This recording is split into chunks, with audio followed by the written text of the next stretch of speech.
guys, welcome back to my channel. Today I wanted to talk to you about the Disney Vacation Club villas. Now, the Disney Vacation Club villas are also known as DVC properties, and it is essentially a timeshare program, but you do not have to be timeshare owners in order to stay there. So there are two ways you can stay at one of these properties.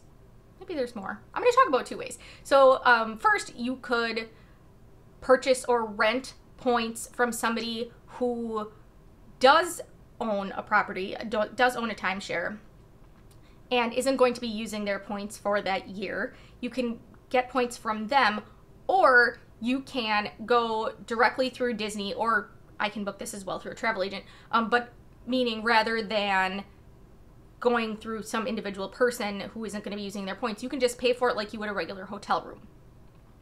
Now, usually the DVC properties don't open up to the general public the same time the regular hotel rooms open to the general public.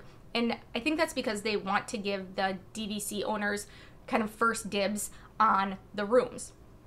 So a little bit later, they open up the DVC properties or DVC rooms to the general public. Now, the reason a lot of people are interested in a DVC property is because depending on the size of the room, for the most part, it is more space. So this allows you to have more people in one room than if you stayed at one of the regular Disney hotels where you would have to have a couple of rooms. It also allows, again, depending on the room, a little bit more flexibility. If you have a 1 or 2 bedroom villa, you'll have a full kitchen, so you'll have a full fridge, full stove, and a lot of people really like that, especially if they're going to be staying for a longer trip and they want to be cooking a little bit in their room rather than eating out for every single meal. So I'm going to go through the different properties with you, and I will, I'm not going to go through all of the actual prices like I did with the Value Moderate and Deluxe resorts, just because this would take forever. I'm going to go through each of the DVC properties and let you know which parks they are closest to start with. Okay, so starting with the two original DVC properties, you have Old Key West and Saratoga Springs, and those are in the Disney Springs area. Now, from Saratoga Springs, you can actually walk to Disney Springs. It is a very large resort. We got off the bus. One time we were transferring from Epcot to Disney Springs, and the cast member, this is many years ago, told us that the easiest way would be for us to get on the bus at Epcot and go to Saratoga Springs, and then walk from Saratoga Springs to Disney Springs. What she didn't tell us is that Saratoga Springs is a tremendous property, and there are multiple bus stops. We didn't know, so we got off on the first stop, and then had to walk forever to get to Disney Springs. So multiple bus stops. I learned that the hard way. Okay, so Animal Kingdom Lodge has two DVC properties. They have Animal Kingdom Lodge Jambo House and Animal Kingdom Lodge Kidani Village. Not surprisingly, these are in the Animal Kingdom area, but you cannot walk to Animal Kingdom. The only transportation from Old Key West and Saratoga Springs, and from Jambo House and Kidani Village at Animal Kingdom Lodge, your only transportation option there to go to any of the parks is by bus. So there, like I said, there's two Animal Kingdom Lodge properties. Jambo House is part of the main building. Like, when you're looking at Animal Kingdom Lodge, is part of the main building. Kidani Village is a separate building. You still, regardless of where you stay, you still have the opportunity to use all of the amenities. You can use any of the pools. A lot of times they'll have like these hotels will have a separate villas pool, but you don't have to use that. You can use the regular hotel pool as well. Similarly, there are two DVC properties at Wilderness Lodge as well. So they have the Boulder Ridge Villas and they have the Copper Creek Villas and cabins. That's relatively new. The Boulder Ridge Villas are the original villas that are in the separate building right next to the main building of Wilderness Lodge. It's connected to the main building with like a covered walkway. Their lobby is gorgeous. My husband and I have sat there in some of the evenings, like when it was pouring outside, and just right by their fireplace because it was like totally empty. Absolutely gorgeous. And then the Copper Creek Villas and Cabins. So that is relatively new. A few years ago, they kind of demolished like almost half of the rooms inside the main building of Wilderness Lodge, and they were just regular rooms, and they turned that into DVC rooms, so the Copper Creek Villas. And when I say and cabins, they have also built new cabins that are along the edge of the lake. And it's kind of common sense, but I thought I would say it anyway. The cabins are going to be much, much, much, much more expensive than if you were just going to be in a regular room.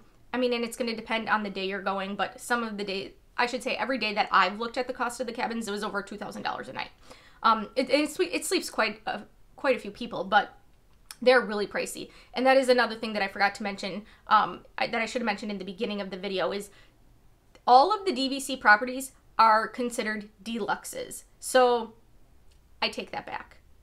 Yes. No, I don't take that back. All of the DVC properties are considered deluxes. So you're thinking luxury, and of course it's going to be at a cost. So they're going to be priced like deluxe rooms, except in a lot of cases they're even larger because they're suites. They're 1 and 2 bedroom villas. So you have to think deluxe prices, unfortunately. Now, if you're staying at one of the DVC properties at Wilderness Lodge, the closest park is Magic Kingdom, and you can take a boat or a bus to the Magic Kingdom, and you can take a bus to basically anywhere else. The only other option other than a bus, if you're staying at Wilderness Lodge or one of their DVC properties, is to take a boat to the Magic Kingdom. And we've done both. Wilderness Lodge is one of our, if not our absolute favorite property on Disney World property. It's gorgeous. It smells amazing. It's awesome. I absolutely love it. So you can't go wrong. But yes, I just shameless plug for Wilderness Lodge because it's one of my favorites. But and yes, unfortunately, if you are really into other forms of transportation, like a lot of people want to be on the monorail and things like that. Wilderness Lodge is very close. You can see it from the monorail, but it is not on the monorail. So your options are boat or bus. The next property I want to talk about is Bay Lake Tower at the Contemporary. And if you know anything at all about Disney, you probably know that the Contemporary is the only hotel that is within walking distance of the Magic Kingdom. So Bay Lake Tower is connected to the main tower of the Contemporary via a walkway, like viaduct type of thing. So you can walk to the main tower of the Contemporary and get on a monorail. And from the monorail, you would go to the Transportation and Ticket Center, and from there you could switch monorails to go to Epcot, or you can walk to the Magic Kingdom. So it is a monorail hotel, and it's also within walking distance of the Magic Kingdom. So if you want to go to Epcot, you take a monorail, and if you want to go to Hollywood Studios or Animal Kingdom, then you would take a bus.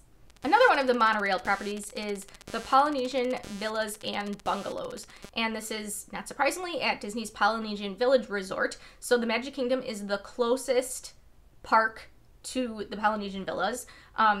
You can't walk to the Magic Kingdom, like I just mentioned.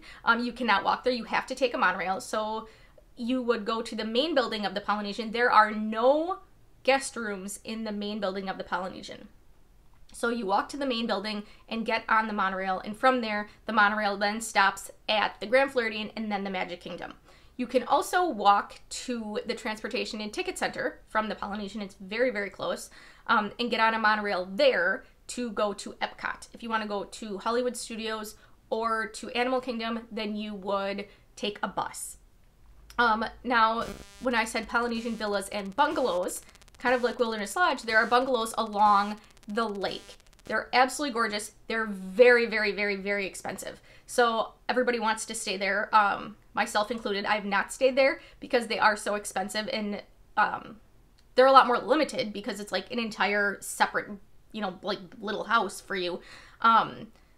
So there's not nearly as many. Availability sells out really quickly. So they're very expensive though, but someday it's on my bucket list of one of the places I want to stay at Disney because they look absolutely gorgeous. The next property is the Beach Club Villas, and the Beach Club is part of the Yacht and Beach Club. I I think they're like technically one resort. They're connected, but I always consider them two resorts. You have the yacht club and the beach club.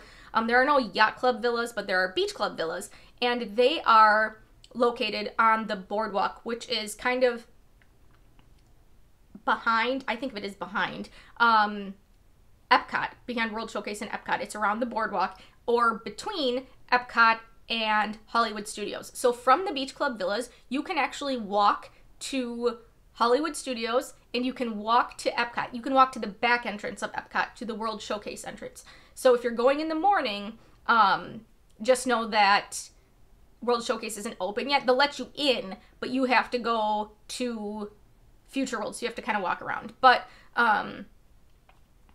it's really very convenient because you can walk to two parks. If you want to go to the Magic Kingdom or to Animal Kingdom, then you would need to take a bus. I should mention, you can walk to Epcot and to Hollywood Studios. You can also take a boat. There's an option for both of those as well. And just on the other side of the boardwalk is the Boardwalk Villas. So they're part of the Boardwalk Inn property. They're the Boardwalk Villas, and it's the same type of deal. They're right on the boardwalk. You can walk to the back entrance of Epcot, the World Showcase entrance, or to Hollywood Studios, or you can take a boat as well. And if you want to go to Magic Kingdom or to Animal Kingdom, you would need to take a bus. The last Magic Kingdom property are the villas at the Grand Floridian Resort and Spa. The Grand Floridian is another one of my absolute favorite properties, or I should say hotels on Disney property. It's absolutely amazing. So the villas are in a separate building. They're not located in the main building of the Grand Floridian. So you'd have to walk to the main building, and from there you would get on the monorail. You cannot walk to the Magic Kingdom, but you get on the monorail in the main building, and the Magic Kingdom is the very next stop. So it's like just literally a couple of minutes away. And if you could also take a boat as well. You can take a boat to the Magic Kingdom. And that same goes for the Polynesian. I forgot to mention that. If you're staying at the Polynesian, you can take the monorail or the boat to the Magic Kingdom. And same for Grand Floridian. You can take a monorail or a boat to the Magic Kingdom. You can't walk. But if you want to go to Hollywood Studios or to Animal Kingdom, you'd have to take a bus. And if you want to go to Epcot and you're staying at the Grand Floridian, you can get on the monorail, and then from the Grand Floridian, you stop at the Magic Kingdom, then the Contemporary, and then the Transportation and Ticket Center, where you would get off the monorail and get on the Epcot monorail and then head to Epcot. Or what I would say we usually do when we've stayed at the Grand Floridian is you can walk. There's a walking path between the Grand Floridian and the Polynesian. We'll just walk from the Grand Floridian to the Transportation and Ticket Center if it's not raining or way too hot out, and then just get on the Epcot monorail from there. So then you don't have to worry about waiting for a monorail, or if there are any monorail delays or anything like that. So that is an option as well. And the Grand Floridian has, like I said, resort and spa. They have a Senses spa there. They have the wedding pavilion there, so there's a lot of weddings. It's very cool to see when you're staying there. There are weddings like every single day. I think some days they even have multiple weddings. We've seen the glass Cinderella type coach pull up at the wedding pavilion. It's so cool to see. So I really like the Grand Floridian, in case you couldn't tell. Moving on to the Disney Riviera Resort. So this one is not yet open. It is scheduled to open on December 16th this year, 2019. So from the Riviera Resort, it's going to be a Skyliner property. So you'll be able to get on the Skyliner and go to Hollywood Studios or Epcot. I would imagine they would also have bus transportation to those parks as well. But then if you want to go to Animal Kingdom or Magic Kingdom, you will need to take a bus. So in terms of transportation, to sum it up, if you want to be able to walk to parks, your options are Bay Lake Tower, you can walk to Magic Kingdom, or the Beach Club or Boardwalk Villas, you can walk to Epcot or Hollywood Studios. If you want to stay at on the monorail, your options are Bay Lake Tower, Polynesian Villas and Bungalows, or the villas at the Grand Floridian Resort and Spa. Now, in terms of amenities in each of the rooms, so most of the properties have a deluxe studio, which is kind of like a regular glorified hotel room. In the deluxe studios, you'll have, check here. Most of them will have a DVD player, and I'm sure if your room doesn't, you can ask for one. A high chair, a microwave, a toaster, a mini fridge, so not a full-size fridge, a coffee maker, and a tub, for the most part. Then there are also 1 and 2 bedroom villas. Now, if it specifies it is a 1 bedroom or 2 bedroom villa, that means that it's a separate sleeping area with a door that you can close. So it's not like a regular hotel room where everything's kind of all in the open. So if it specifies it's a 1 or 2 bedroom villa, then it's an actual sleeping area. And those rooms also have a full-size kitchen. So you have a full-size fridge and you have an oven, stovetop, all of that kind of thing. Additionally, if you are staying in a 1 or 2 bedroom villa, and actually there are some 3 bedroom, Riviera is going to have 3 bedroom grand villas, and Copper Creek has 3 bedroom grand villas as well. If you're staying in at least a 1 bedroom villa, you're also going to have a washer and dryer in your room as well. So I mentioned the cabins and the bungalows at Wilderness Lodge and at the Polynesian, but I did also want to mention one other type of, I guess, like specialty room are the treehouse villas at Saratoga Springs. And I don't really consider them, I mean, they're technically part of Saratoga Springs, but they're a little bit removed. But my husband and I just saw them in person for the first time on our last trip because we were taking a boat from Disney Springs back to Port Orleans Riverside, and you go past the treehouse villas at Saratoga Springs. They're so cool, you guys, and I wanted to stay in one before. They're pretty big. They hold like 8 or 9 people. So the bigger they are, the more expensive they're going to be, but they're really cool. And I just had to mention that they are another type of specialty villa. But the regular villas, the 1, 2 bedroom villas are much more like a regular hotel room, just larger with more space. But they do have a couple of the specialty villas, like the cabins and the bungalows and the treehouse villas.